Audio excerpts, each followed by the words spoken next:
abril de 2020 yo escribí un texto sobre Antonia. En aquella época estaba más animado en mi columna en Hipermedia Magazine y escribí un texto sobre Antonia porque un día estaba esperando a Luz, íbamos a hacer algo que no recuerdo.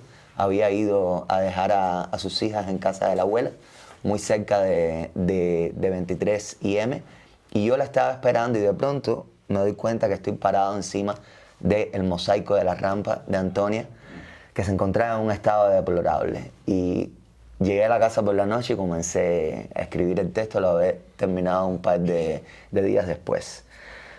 Yo soy muy mal lector, me gusta leer, pero leo muy mal.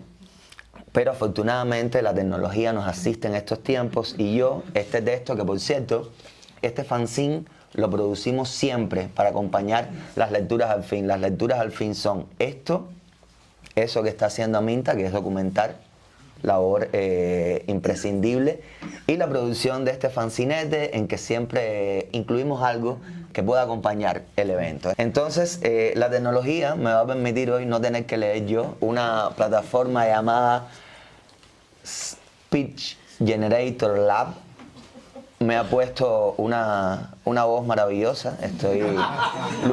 Luz está bastante celosa de la voz. A leer el texto. Es muy breve, tiene lógicamente inflexiones tecnológicas, a pesar de que es un texto escrito en cubano, bien cubano como verán, y dura muy poco. Antonia Eiris, o el reflejo de no bajar la cabeza. Un texto de Julio Llopis Casal. En una tarde tropical y veraniega, una espera corta no es menos amenazante que una espera larga. A partir de cierta hora, el sol pesa como una mochila cargada de tubérculos que no se comen. Esperar bajo alguna sombra disponible es una bendición. Lo logré. Estoy a la sombra.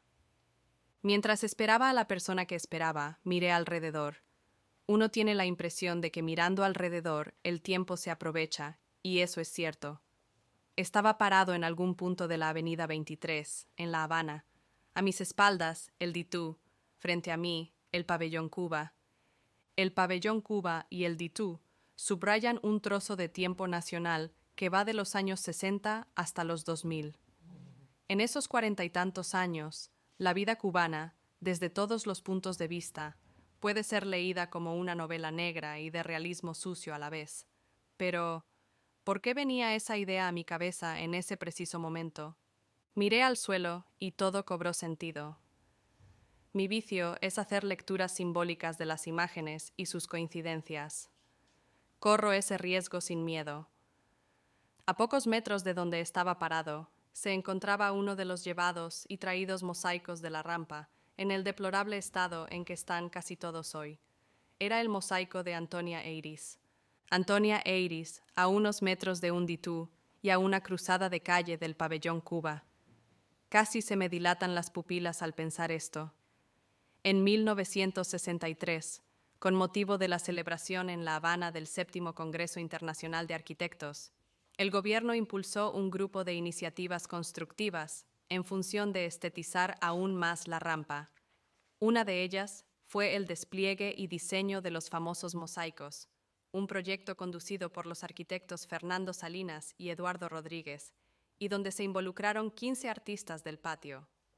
Durante años, jugué con algunos de mis amigos a adivinar de qué artista era cada diseño. Mariano y Lam eran obvios, pero con los demás no era tan fácil deducir, y menos acertar. El de Antonia Eiris me lo sé porque está empotrado en la pared del balcón de mi casa en El Vedado, una réplica pequeña en fotocerámica con el nombrecito en un borde. Cada vez que digo, categóricamente, ese es el de Antonia Eiris, a algunos les resulta extraño. Es como si todo el tiempo esperaran de ella un bicharraco y no ese diseño geométrico de inspiración afro. Cría fama y acuéstate a dormir. Hacía tiempo que no pensaba en Antonia Eiris, y ese mosaico me hizo volver a ella. Antonia es el artista más notorio de su generación. Digo él, porque regodearme en el hecho de que era una mujer entre tantos artistas hombres me llevaría a un lugar que no me interesa ahora mismo. Su trabajo sobresale porque parece una pequeña antología de revelaciones, en un contexto en que hablar tan claro le signó un destino. Al entrar a la sala de los años 60 en el Museo Nacional de Bellas Artes, queda todo claro. Están las pinturas rotundas de la Iris de esa época. La manera en que sobrecogen y los magníficos acabados apenas dejan margen para cuestionar su lugar. Si se miran estas pinturas desde un punto de vista cronológico, sobresale el sentido poético que perfeccionó in crescendo, la maña y la exactitud que tenía esa trigueña a la hora de cerrar una obra. Hay un ritmo perfecto en la expresión, suficientemente sutiles, con ausencia casi total de excesos, suficientemente osados, suficientemente crueles. La relación entre los títulos y las composiciones es de una sinergia paralizante. La Anunciación, El dueño de los caballitos, Cristo saliendo de Juanelo, La muerte en pelota, Ni muertos, mis compañeras, Una tribuna para la paz democrática. Parecen nombres de capítulos para una serie documental de Netflix. La destreza técnica de Antonia era intimidante. Hizo un montón de obras pequeñas y pequeñitas, pero su soltura con los grandes y medianos formatos la ponen en un lugar especial respecto a sus congéneres. En sus telas, lo mismo hay un collage, que un brochazo, que un trozo de tela tiznada, que un agujero. Era muy suelta pintando, y le tenía cogida la vuelta a la figura humana como pocos. Por eso es que le salían tan orgánicos los monstruos, porque sabía reinterpretar la fisonomía de los hombres y vomitarlos así, aparentemente atípicos. Con estas habilidades para dominar la materia, no es extraño que se le diera bien, además, la producción de obras tridimensionales. En la misma sala del Museo de Bellas Artes se pueden ver un par de ensamblajes, como ella misma los llamó. Estas esculturas parecen una oda al reciclaje, minuciosas, emotivas, povera, lúdicas. La más famosa es El vendedor de periódicos. Se trata de una de las obras más simples, menos canónicas y más populares del museo. Además, hizo un retrato escultórico de José Lezama Lima, que no tiene desperdicio. Una vez vi, me lo enseñó un amigo, el ejemplar de La cantidad hechizada, que le regaló el propio Lezama a Antonia. La dedicatoria decía algo encantador que, a mi pesar, no recuerdo. No voy a hacerles la mierda de parafrasearlo, aunque me siento tentado. Antonia Iris no me seduce solamente por su lugar en el arte cubano. La obra habla por sí sola, conmueve, y la crítica no se ha encargado de negarlo. Más bien la ha asumido, la ha usado. Hay un consenso bastante extendido en torno a lo que representa la producción visual de esta artista, incluso para la oficialidad, a pesar de los tabúes. En principio, no me interesó ni me interesa integrar la estela de apologistas que Antonia Iris tiene y tendrá. Llegué a ella por el atractivo que para mí tiene en su generación, sin más deseo que hablar de ese grupo, y de ella como una más, de lo que representaban en relación con la política cultural de la Revolución. Por azar, tal vez, tuve la oportunidad y el privilegio de sumergirme en su obra y en su biografía un poquito más de lo que pensaba. Defendí una tesis de grado en la Facultad de Artes y Letras sobre el expresionismo en la pintura cubana. Mi tutora fue Cristina Vives, y gracias a ella tuve acceso al archivo de José Veigas, hoy Archivo Sifo Veigas. Una experiencia inolvidable. Cuando tengo el chance de hablar de arte cubano con alguien, al margen de cuestiones relativas al mercado y a la política, muchas veces surge esta pregunta: ¿por qué no hay un buen catálogo, un buen libro sobre Antonia Iris? Lo gracioso en primer lugar, y luego lo curioso, es que la respuesta a esta pregunta se desentraña, precisamente, teniendo en cuenta cuestiones relativas al mercado y a la política. Mientras escribía mi tesis, además de ver montones de imágenes de cuadros de Antonia, vi mucho de esa otra obra que suele ser más marginal y poco interesante a los ojos del gran público. Me refiero a ilustraciones para el mundo editorial, por ejemplo. Fue un lujo, además, procesar y consumir documentos que dibujan a una Antonia más nítida, porque está enfocada desde lo que fue su vida cotidiana. Fotos, ejemplares de los catálogos y plegables para sus exposiciones, textos tal cual aparecieron en publicaciones de la época, etc. Todo esto me dio a una Antonia Eiris con implicaciones políticas, mercantiles y, por supuesto, artísticas. Antonia Eiris no fue ni es una buena inversión. Raúl Martínez y Servando Cabrera sirven muy bien para entender esto. Ambos tuvieron un destino diferente al de Antonia. El Estado los cuestionó y los censuró a los tres, pero a diferencia de Antonia, Raúl y Servando lograron ser vistos de un modo diferente, de manera paulatina, mientras transcurrían las décadas de los 70 y los 80. ¿Razones? Varias. Pero esto sobre todo tuvo que ver con que esos dos hombres asumieron actitudes mucho menos intransigentes que la de esa mujer. No se encuevaron como Antonia, y poco a poco, a medida que variaron los matices de la política cultural del castrismo, lograron cierta visibilidad gracias a relaciones y casualidades, lo cual se tradujo, más o menos, en posibilidades de que sus trabajos fuesen exhibidos. Esto hizo que a la larga hubiera interés en ellos, posibilidad de consumirlos y, por tanto, de que el mercado les echara el ojo.